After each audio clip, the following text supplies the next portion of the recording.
Hello, my name is Pablo Sidler, and I'm here to present on behalf of Chelsea Soward and Corey Black. This is our presentation of our experiment to calculate the thermodynamic properties of the complexion of pseudophedrin into beta-cyclodextrin from ultraviolet visible spectral information. First, let's start with spectroscopy. Spectroscopy is the study between the relationships of electromagnetic radiation and matter. In our case, controlled light with wavelengths in the ultraviolet visible region are being used to cause energy shifts within matter, or in other terms, matter in the form of molecules are forced to absorb additional energy from a light source interacting with it. As the molecules take in the additional energy, it must be absorbed from the known light source and balanced within the quantum structure of the molecules. By knowing the light source and the light coming out of it, and comparing that known light with whatever light has remained after the light passes through and interacts with a molecule in a sample, we can actually collect a lot of useful electromagnetic information that we can actually calculate the very unique physical and chemical properties of that material within the sample.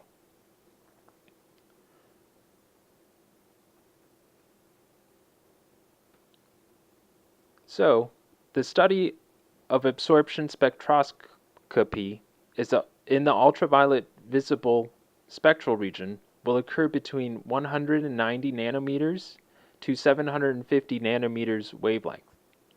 The UV-Vis spectrometer is designed to observe and measure the electromagnetic radiation within this spectral region.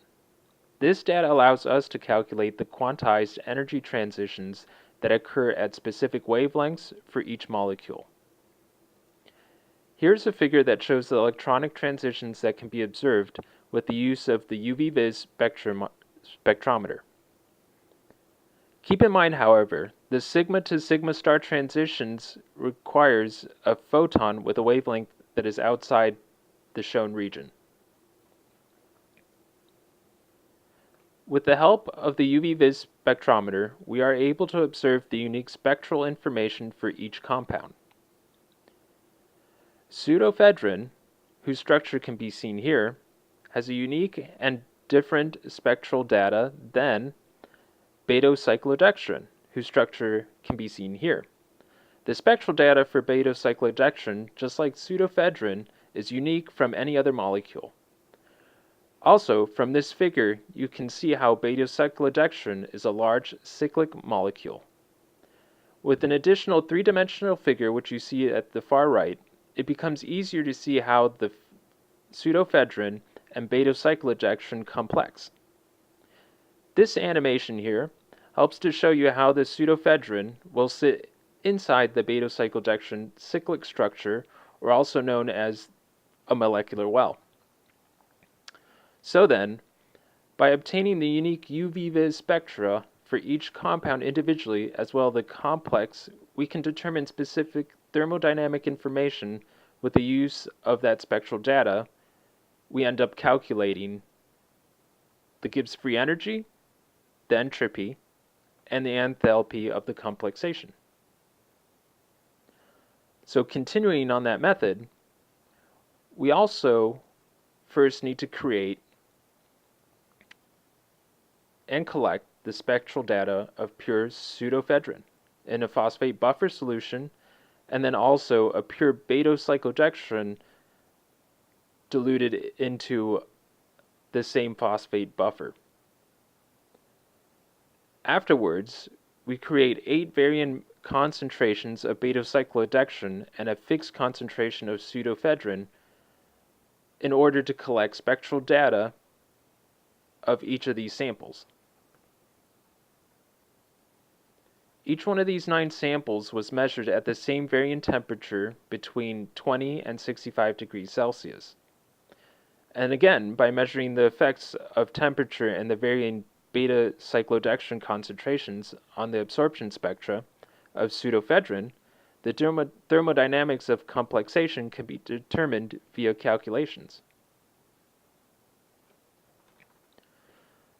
The first step to the experiment was to make a 10.0 millimolar pH 7.2 phosphate buffer stock solution to be used for the making of each pure solution and then the dilution of pseudophedrin and beta-cyclodextrin varying concentration samples. Secondly, a 51.47 millimolar solution of pseudophedrin was made along with a 19.97 millimolar beta-cyclodextrin solution that would be used as working solutions in the dilution into the other samples mentioned previously. It is these two working solutions then that are used to make the final 9 samples. These samples included one 15 millimolar sample of pseudophedrin, then 8 varying solutions with different concentrations ranging between 0 millimolar and 8 millimolar concentrations of beta-cyclodextrin, and holding the 15 millimolar pseudophedrin concentration fixed throughout.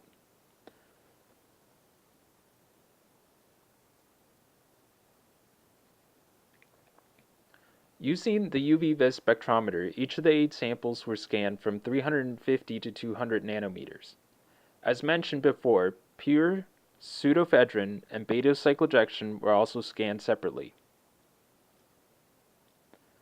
These are the 4 temperatures we choose to run all the scans at 20, 33, 46, and 59 degrees Celsius. We chose these temperatures so that we could have a somewhat even sample distribution over the temperature range. The image in this slide is of the absorption spectra for the 2 millimolar beta-cyclodextrin and 15 millimolar pseudophedrin sample at 46 degrees Celsius obtained during this experiment. For each sample, absorption values were read at 240.5702 nanometers. Keep in mind, this is not the 221 nanometers which is called out in the protocol. The group chose to do this because of the absorption values in our sample were maxing out at 221 nanometers, as was shown in the spectral graph just in the previous slide. For each sample, delta A was calculated from the spectral data by subtracting the pseudophedrin-only spectrum to the other spectrum's values. Once we have delta A, then it is plotted against the sample concentration of beta-cyclodextrin for each temperature. The graph seen to the right is for the sample of beta-cyclodextrin concentration at 2 millimolar and the 15 millimolar pseudophedrin. But the graph shown in this slide was not the graph used to fit the following equation. This is due to the fact that this section of the data analysis was done in an alternative computational program named Igor, and exporting an image for this presentation was not possible.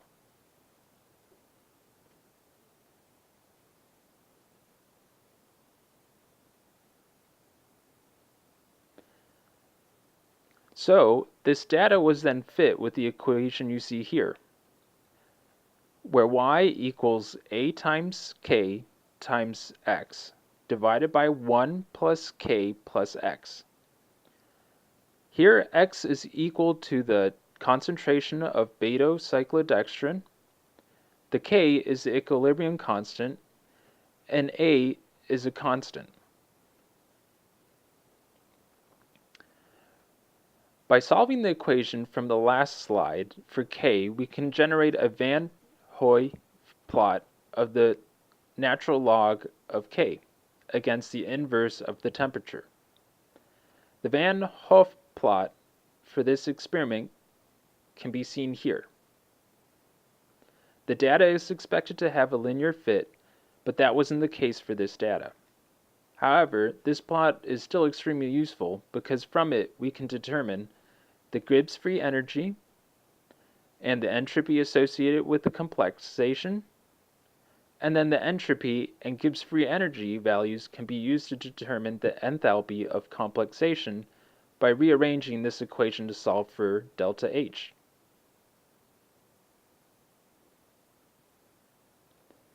So, by evaluating the resultant Van Hoff plot shown in the previous slide, the Gibbs free energy of the complexion of pseudoephedrine into beta-cyclodextrin was found to be negative 699.7282 joules per mole at the room temperature.